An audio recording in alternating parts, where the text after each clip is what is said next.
aby to bolo tak do neba bijúca hnilova, že oni sami proti sebe budú musieť ísť justícia, prokurátor proti prokurátorovi. Kým toto by sa...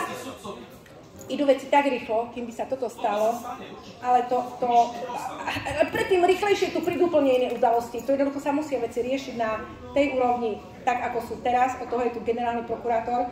Aj keď si povieme, že sa nestali, že nešlo o vojnový zločin s tým covidom, jednoducho tu sa došlo, znova opakujem, k zneužívaniu právomoci verejného činiteľa, a to, právne sa tomu povie v súbehu, teda v spojení, alebo teda s ďalšími skutkami, ktoré boli ohýbanie práva u sudcov. Ja by som to dala aj na prokuratúrov, aj policajtov, aj keď voči ním ohýbanie práva zákon presne nekvalifikuje, kvalifikuje iba ohýbanie práva u sudcov, ale tam by sa analogia dala, ale aj keď by nestačí zneužívanie právomoci verejného činiteľa.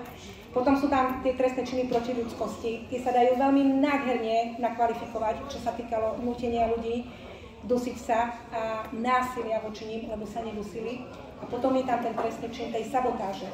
A to už je na úrovni tých prokurátorov, generálnej prokuratúry a ústavných sudcov, pretože tak postavili veci do takej pozície, kde odňali istým orgánom niečo robiť a povedali, a títo to budú robiť.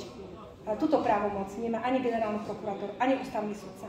A toto sa stalo, preto sme tu mali ten covidový režim. Tieto dve veci treba pochopiť, čo urobila generálka a čo urobil ústavný súd. A o tom je tá trilógia, ktorú teraz vydám, ale dobre je vidieť ten článok, ten samoočistec, kult prokuratúry, ako prokuratúra využila ten harmatanec okolo Hamrana a samoočistila sa. Nech sa páči. Očakávaš nový COVID, ale